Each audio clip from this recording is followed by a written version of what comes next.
Welcome to Season 3 of the Builders Podcast. I'm Matt Levenhagen. Here we share the journeys, strategies, and lessons that help entrepreneurs build what's next. Builders helping builders. Enjoy the show. Hello, everybody, and welcome to another The Builders. Today, we are joined by Rob Broadhead. Welcome to the show, Rob. Thank you. Glad to be here. So, Rob, you are the founder of RB Consulting. Why don't you take a minute or two and just tell us a little bit about what you do and what the amazing things you're doing in the world? The amazing things we're doing in the world, we're trying to help businesses do business better. We are a technology consulting company, but our focus is actually not so much technology first, it's business first. We do technology assessments, which is basically we sit down with an owner or their team, their leadership team, and we talk about where they're at, what is their business, what is their, a lot of times, what is their secret sauce, what is the thing that they do that it makes a difference, and then what are the constraints, what are the requirements, what are the rules they have to follow as part of their business. And so through that, we get to lay out what are your processes. A lot of times that's actually pulling some of the details of those processes out of people's heads because it's just the things they do. It's like, explaining to somebody how to tie a shoe. You're just like, well, you just tie the shoe. There's a lot of that in business. And so we start with getting that out, getting that documented, getting those processes understood. And then we talk about, at that point, now that we know what the steps are, how do we make your business better? And that's through simplification, automation, integration, sometimes innovation. We may help you go buy something off the shelf, as it were, although it's a virtual shelf mostly these days, or we may help you build something. Or sometimes we just give you a roadmap and say, here, we've been a second set of eyes. Here's a plan. You're comfortable executing it, and go execute it. So that's our goal is simply we sit down, we assess where you are, where you need to be, or where you want to be in 6 months, a year from now. We build a roadmap for you, and then we can help you execute on it as needed. Can you imagine me trying to say all that? For the audience, we were actually talking a little bit ahead of time. I'm like, before we hit record, I'm like, you're going to say it way better than I can say it. It's like, it's like you just have to read it at that point. Those are the kinds of things. And then it just doesn't come off the same way. Cause then it's just exactly. It's like, was that an AI host? Right, exactly.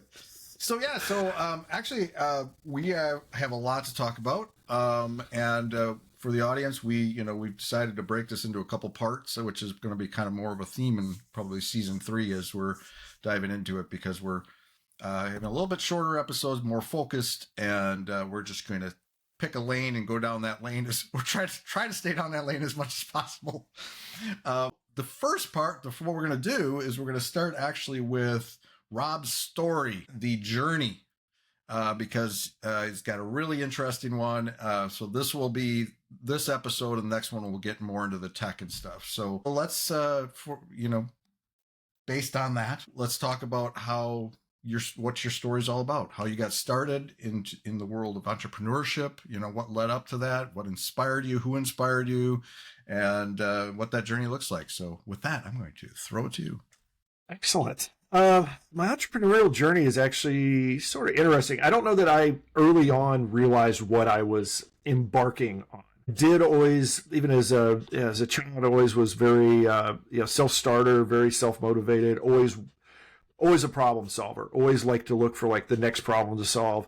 And much to the chagrin of many of my teachers, I was one of those students that always like wanted to find a different way to do it. When they would say like, these are the steps to solve the problem, as a child, I'd be like, okay, but what if I try this or that? And sometimes it worked, sometimes it didn't. But I was always sort of a little bit of a outside of the box, wanted to find ways to do things a little different.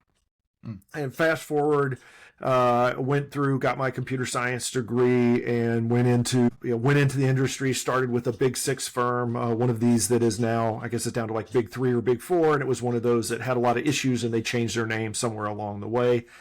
But at the time I got to see enterprises, big, huge business, and how it worked, and how not from you're sort of a small cog in the wheel, but you do get to see how some of those things go. Particularly, you get to see at a high level view how those projects start and progress, and a lot of times how they end up.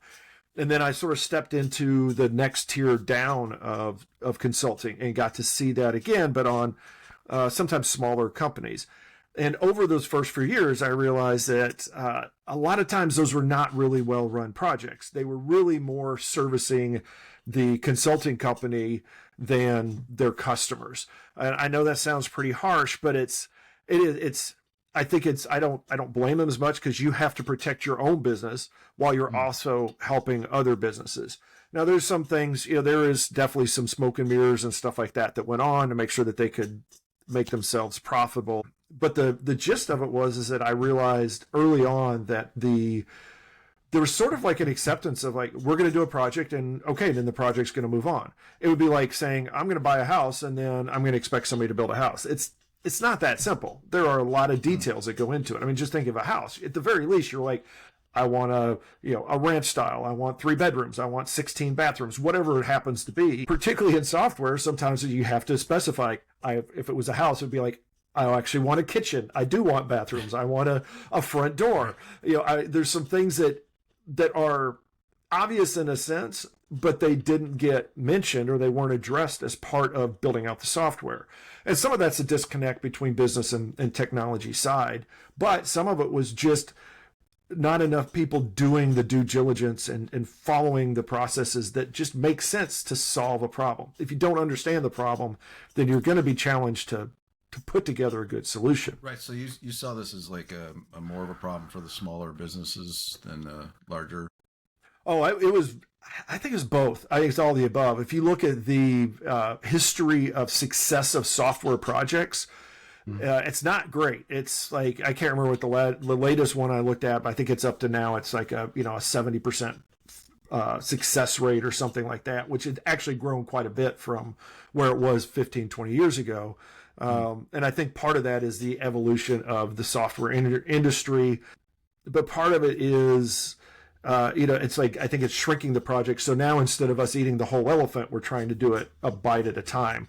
It's, I think what all of us, business and technology, have learned, that's like, don't try to do the big thing right away. You need to actually look at the little things. You need to look at the details a little bit more and get some progress as you go, so that you're making progress and not just, okay, we're going to come back in 3 years and you guys go do it and it's going to be a solution. Yeah. Breaking down problems. Like I even know that I'm building some stuff for my own business agency right now on the tech side, and kind of helping me organize data and be able to kind of aggregate all my data through APIs and everything, and have like a central dashboard and everything. That's my vision for myself. And then to eventually have a public facing side and maybe even sell something around that. But I've broken it down to little pieces. Okay, let's solve this little piece here. This is going to solve this problem.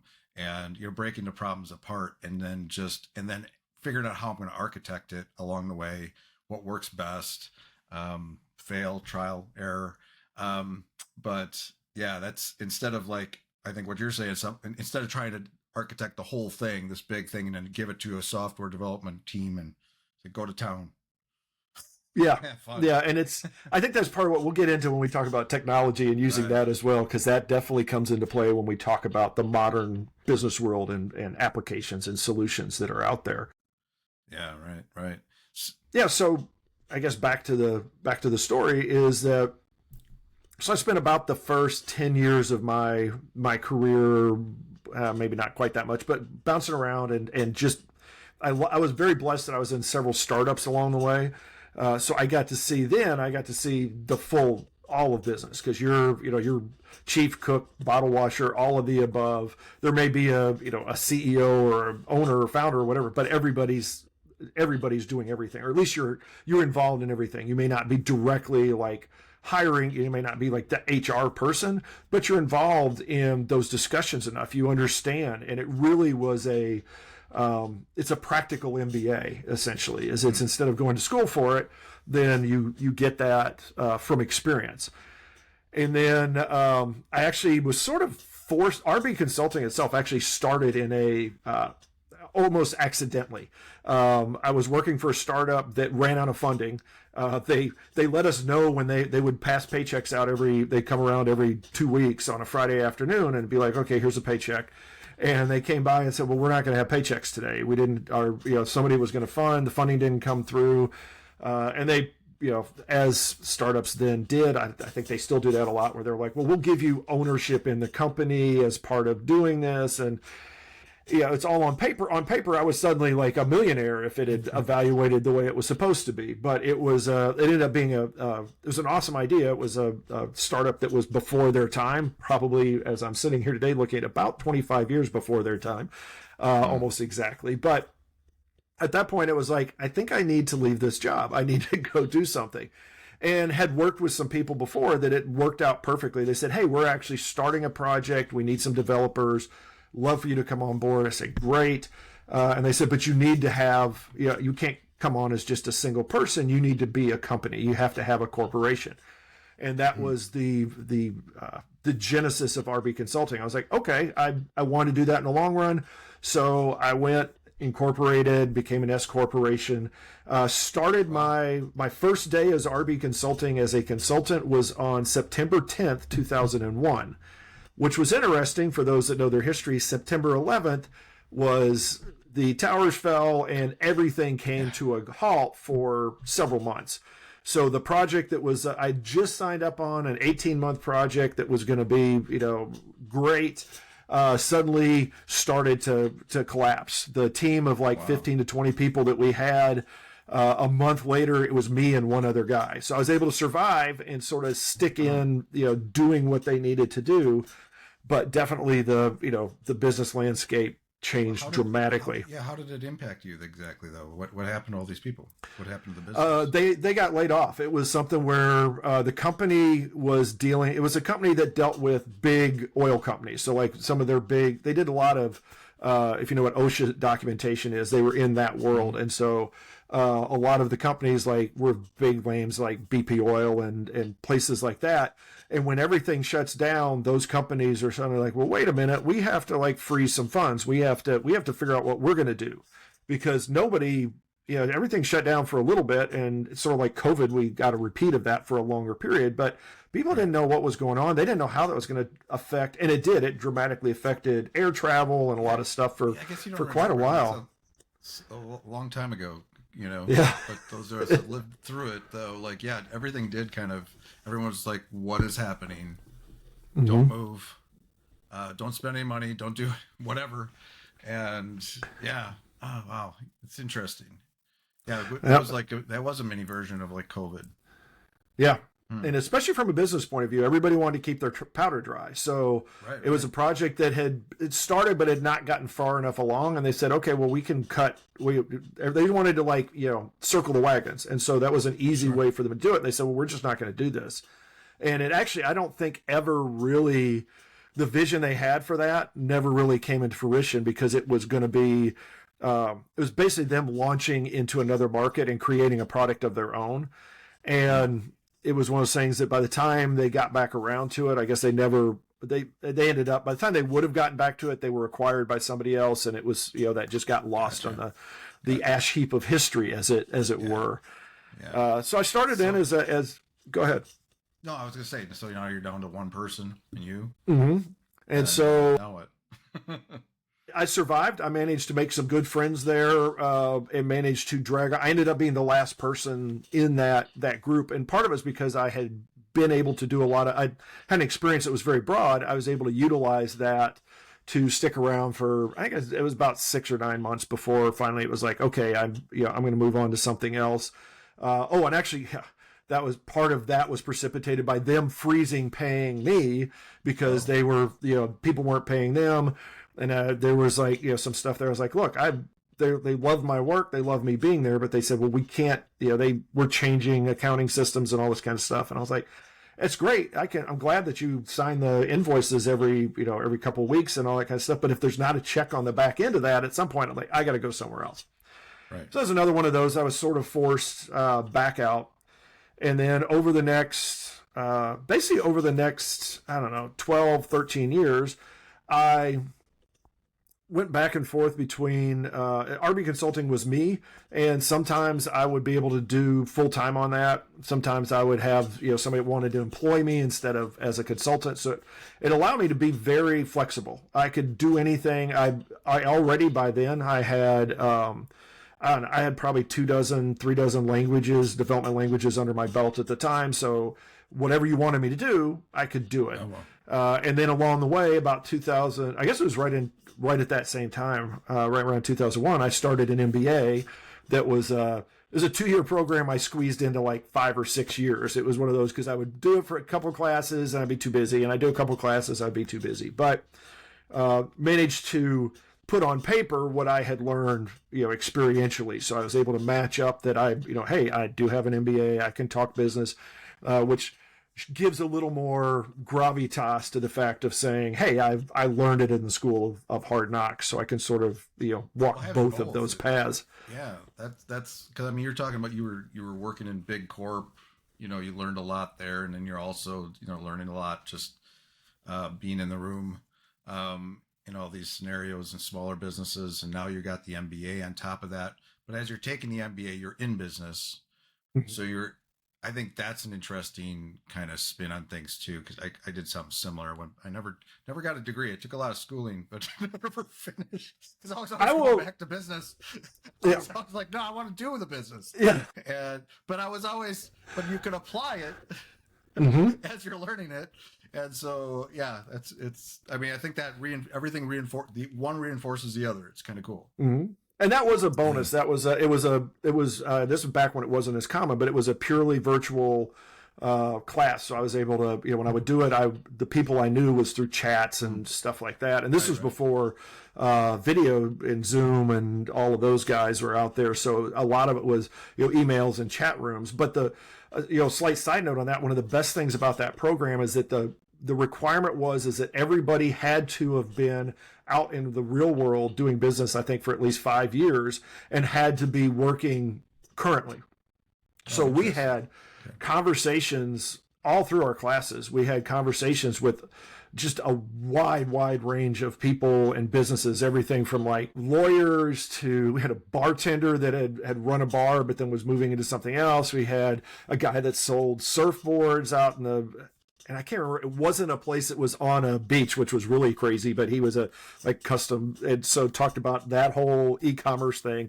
It was really great. That was the best part about it, is when you're, like you say, when you're able to apply it and even hear how other people apply it, to me, it helps it stick just that much more. And so it was a great education. So I moved it, and I always through all of this, because I've got 5 kids of my own now. I've got 7 because I married with and added 2 along the way.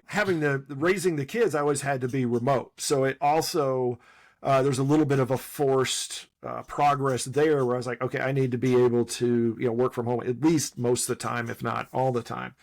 So I was, I guess, ahead of the game as remote work became more and more a thing. But that also led me down some paths. I got to, again, work with some companies. A lot of times the smaller startup type things were the ones that loved not having to have like a desk in an office for. And they're like, oh, if you're remote and you got everything, cool, then you can come in and meet us once a week or however it works. And so that grew, and I flash forward about 10 years, like I said, which is now about 10 years ago. I had a great job, worked with a company. I was like, I gotten pulled back out of consulting. This guy talked to me about a consulting job, and the next thing I know, he's like, you know what? I don't want you to develop. I want you to build a team. they had outsourced everything offshore, and they wanted to actually start outsourcing it onshore. And he knew, as the owner of the company, knew that, he's like, I know I need somebody that's technology savvy. And at the time, it was, I don't think people were talking about fractional roles, but he needed a fractional CIO initially that was going to be the CIO as he moved into it. Because at that point he had zero staff from a technical point. He just had an offshore team. So he talked me into it, and I was like, great, this sounds awesome. I would love to do it. So built it, pulled everything back onshore, built a team, helped build out the company because there's a QA and there's some marketing sales they had, but some of the other stuff was part of all of that. So again, part of a startup. And then the board basically said we need a CEO because he was the president. And it ended up being something where they brought a CEO in. There was, he brought his CIO in, and through stuff, I was just like, okay, it makes no sense for me to be here. They said, you're right, except for we need your knowledge. So that pushed me again. They said, well, we'll just pay you what we're paying you, but you go be a consultant and we'll give you, we'll guarantee, I can't remember, I think it was 30 and not 40 hours a week, but we'll guarantee a certain amount of hours a week for 6 months or a year, whatever it happened to be. I think it was 6 months, and they ended up keeping me around for a year. But it was a perfect excuse to jump off again and go full time. And this time around, I said, you know what? I'm tired of going back and forth. I'm gonna do it. I'm gonna spend some time working on my business instead of in my business. And so that's. Go ahead. Do you like working? Because kind of something like that happened to me probably around that same time, like about 2014 to like 18. I got pulled into a corporation, small company, by a friend. He said who knew I was in business all these years, and he's like, you'll just, we need this. They had a project and they needed a developer, and they had the vision. They needed somebody to help them build the team like you. And I'm like, oh, okay. And he's like, it's the same thing. You're still building. You're just building for us. I'm like, okay. And so I did that for a number of years, but it's different working for somebody else. The paycheck, the salary was nice, the predictability, not having to worry about the money end of it, but working for yourself. I mean, yeah, I'm obviously they got out of the WordPress business. It was all related to WordPress. Got out of that. I got out of that. I'm back in business, like going into my 8th year here. But, what are your feelings about working for somebody versus working for yourself? It's something that actually is something I've learned through my progression as a company owner. One of the things, and I think we'll talk about this probably a little bit in the next section of stuff, but about niching down, you can't be, I guess not really technical things, more of a marketing thing. If you can be everything to everybody, then it's impossible to market and brand that, because it just doesn't work. Even like companies like, I can't even think of like the big, like Procter and Gamble or something like that they've got, they are everything to everybody. They own so many different areas, right. But they never talk about that. They talk about all those individual companies and brands that they have. And I found that as I was working into this and building my company, that it was sort of like for lack of a better term, I'll refer to it as like a gateway drug of somebody saying like, hey, I'd like you to come in. Because like you said, it allowed me, the times I would do it, usually I was exhausted with proposals and all the kind of stuff and trying to walk through, because success has behind it a lot of failures. At least that's my experience. And I think for a lot of people, it's like for every good proposal, you probably had, 10 or 50 or 100 others that didn't. And I would just be sort of burned out, or I'd put so much heart and soul into something and then, get beat out or whatever. And in the consistency, the stability of a paycheck, and then sort of being able to use other people's money to go build something, always had that, that allure. But when I did it, I was always all in. And so my business would suffer. I wouldn't work on my business at all, basically. I may be, because it was basically the few hours I would have, I may spend, a few hours on a weekend working in my business instead of on it, just to keep the doors open and the lights on. That's really what got me to go back full time. As I was looking at my progression at that point, it was, I think my company was like 13, 14 years old. I'm looking at it, I'm like, this hasn't really grown much. It hasn't changed much. I mean, it's grown as my ability to bill out for, higher end hours and do higher end work has grown. But other than that, it hasn't. And so I say, I want to put myself on the path of actually building a business. So not just building me, but then I need to get myself in a situation I'm going to be comfortable hiring a person and then another person and then grow that path, which funny enough was my MBA plan. I had a business, everybody does an MBA, you put together a business plan and all of that kind of stuff. And I had all that stuff. And I was like, okay, I haven't really executed on it. So why don't I go back and start executing on it to some level at least? And like I'm very not risk averse, but I want to be very calculated in my risks. And so I was like, let me find a way to like dip a toe in, to like baby step my way through this. And that was what, eventually brought me to today, is that I started looking at how to make this an actual business. I spent more time, a lot of time I've spent, a lot of time in the last 10 years in, to understand marketing and branding and all of the non-technical parts of business a lot better, not to mention a lot of verticals where I've spent a lot of times really going into deep dives about how, like, various ways of how healthcare and insurance work and financials and just different organizations like that, so that I could serve my customers better, so that I could build my business better, and understand where I was falling short, where I needed needed help. And then niching down, because I was like, all right, I can't be everything to everybody. Very quickly, as I was starting to do brands and marketing and things, I was like, well, this is a milquetoast, message if there ever was one. It's like, we do software. Great. Like, nobody cares. Like, everybody does software. I think that doesn't matter. So having to like work my way into that and figure out how to really provide a service, which, for me, part of it was the bonus being the owner and the being able to direct the company, was like, I want to do the stuff that I want to do. Like, what are the parts of, what is it that I enjoy doing? Why? Because I always did. I always woke up liking work, looking forward to it. Almost always. I mean, sometimes people were jerks, but other than that, it was like, yeah, I'm looking forward to the work. And so I was like, well, let me break down what is it that I like? Why do I like it? And it came down to solving problems, which is also, not a great marketing thing. It's like, hey, I'm a problem solver. Okay, great. It's you and everybody else. Right. But then I started looking at, like, what are the problems that I am suited towards? Like, looking at my background, what is it that makes me different from everybody else that's a technology problem solver, or anybody else that would do a technology, assessment? And it did become, as I looked at it, I was like, well, where did people failed in the projects that I had been on? And I realized that it's like, I'm technology agnostic. I'm not selling you on a technology. I actually have a strong business background. So I actually believe and understand and know that the technology has no value if it's not forwarding the business, if it's not doing something to make you more productive, to reduce headaches and pain points and free up you as a owner and even your people to work on the business more than in the business.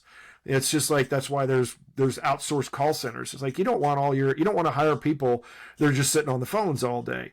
You got to find a way to get past that, so that your people that you hire can actually, build better messaging or help with your marketing or your branding, or help you go out and do customer surveys and figure out how to build a better product or a better service.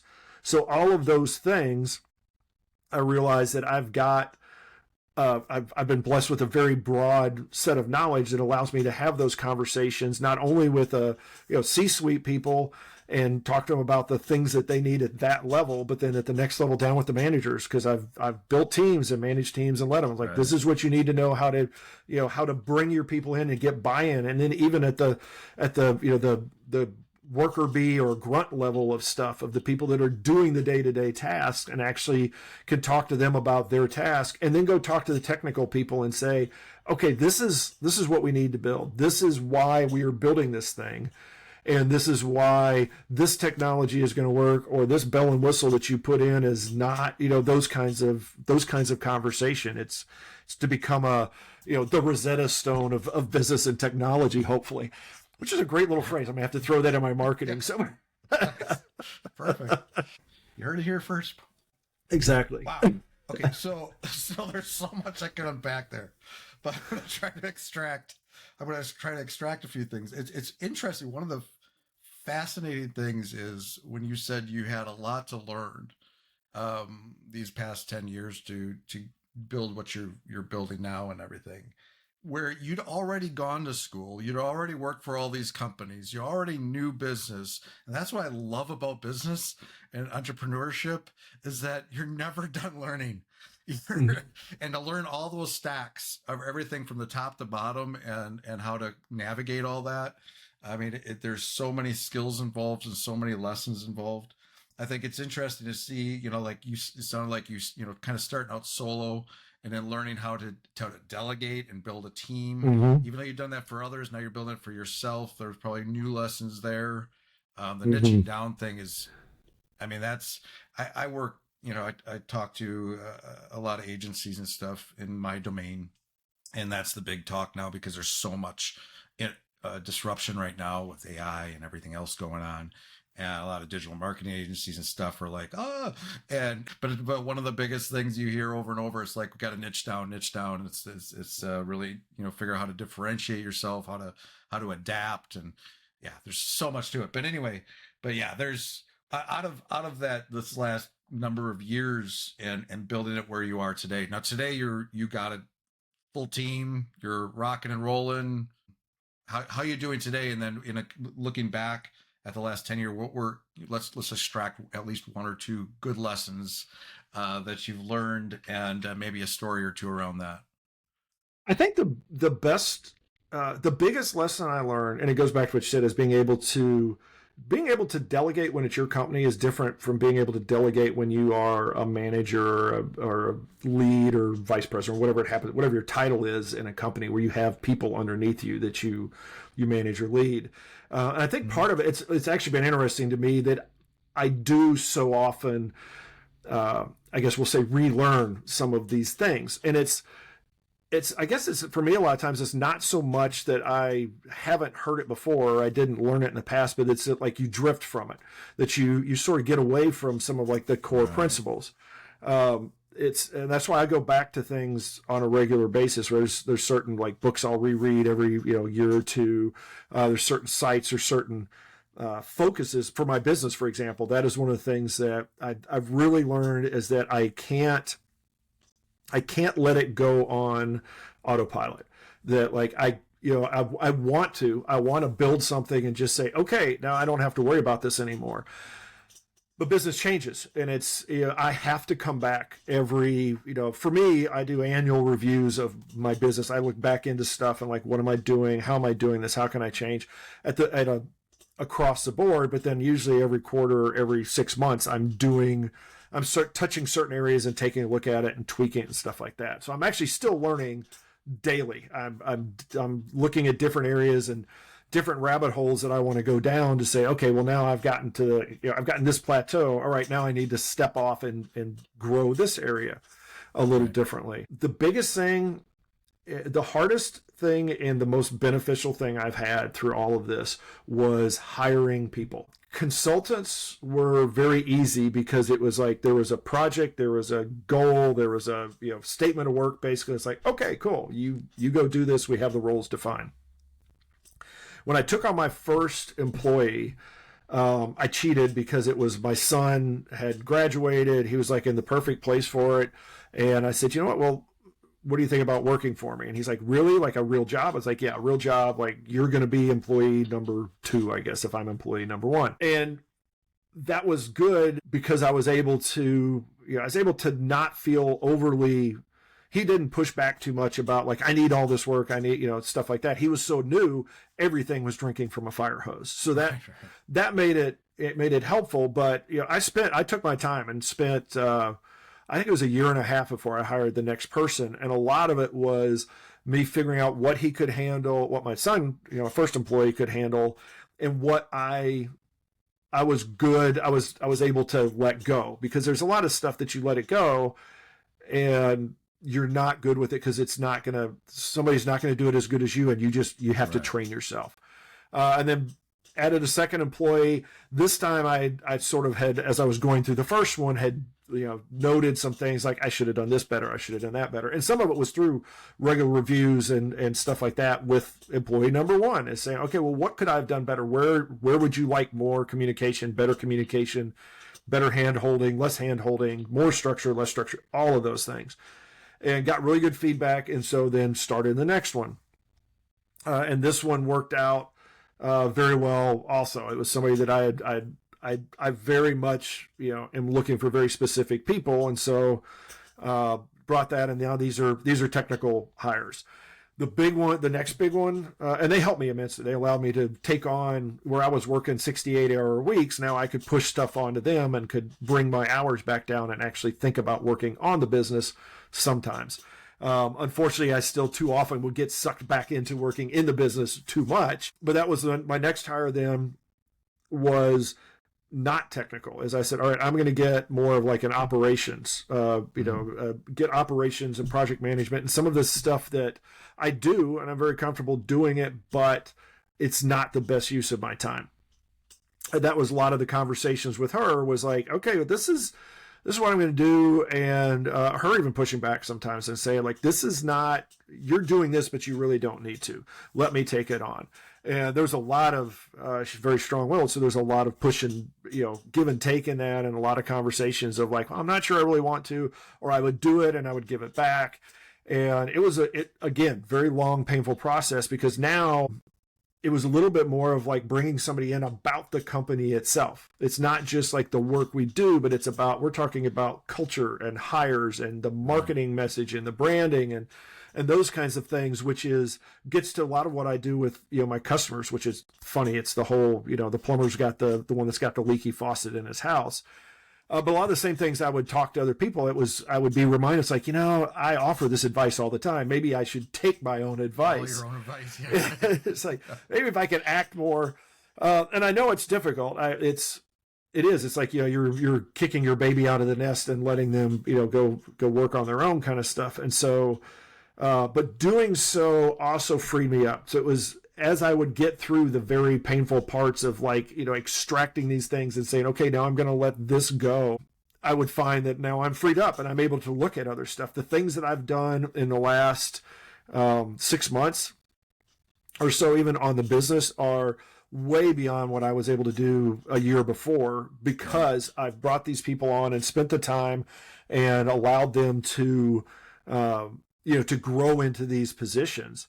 And I'm still very much, I'm scared to death a little bit of like that, not that much, but I'm scared a little bit of the next hire, but not so much, because now I've got, I've started to, it's a little bit of a snowball effect. There's things that I'm like, okay, this I can get rid of, this I can get rid of, this I can get rid of.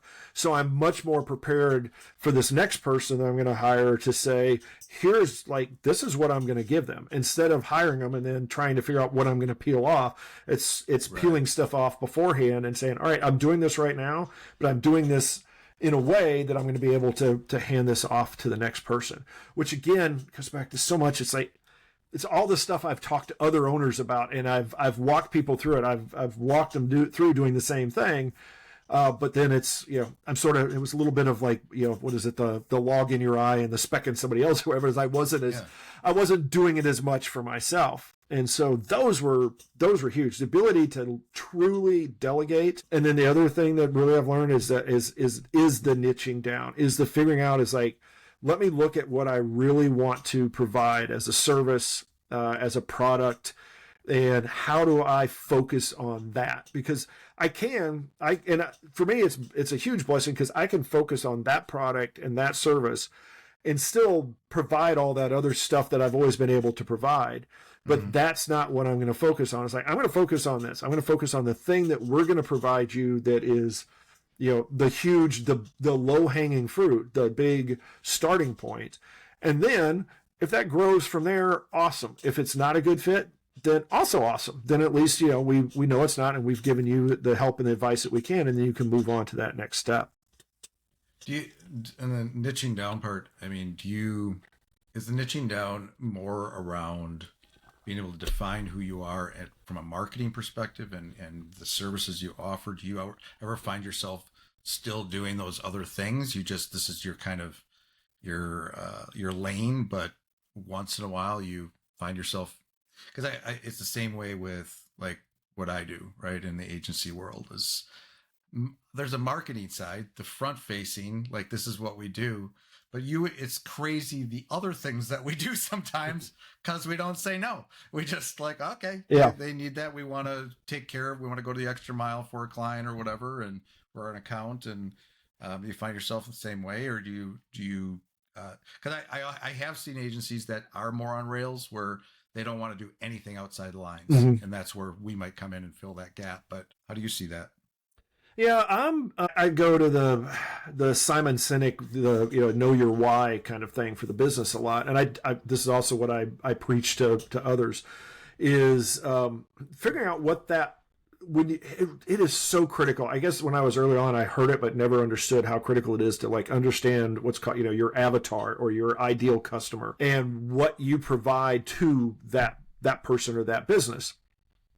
And in business, I do think it's a little harder if you're B2B versus B2C, because businesses by nature will say, hey, you did this well, can you do that well? And we do get asked that a lot. And there haven't been, because of the way we build our engagements, we haven't had too many cases where people have been like, hey, can you go do this? And we won't, when we'll say no. More often we'll be like, well, we'll help you. Well, we'll do a little bit into this to get you started. We'll help you find the right person, or we'll direct you to the right, group, and maybe shepherd that process, but, hand it off, because we're going to look at any of those things, anything that's not coming through essentially our main pipeline, anything that's, or, and everything that becomes after that, after the sale, we're going to look at it and say, well, does this make sense? I'm one that I always want to help my customers out. So it's usually not so much, does this make sense? I would not recommend this to anybody else. It's like, do as I say, not as I do. I usually try to figure out, like, how would I make this make sense? The nice thing is, a lot of times I can, because there are, technology is so broad, and I'm still training up my team and mentoring my team and leading my team.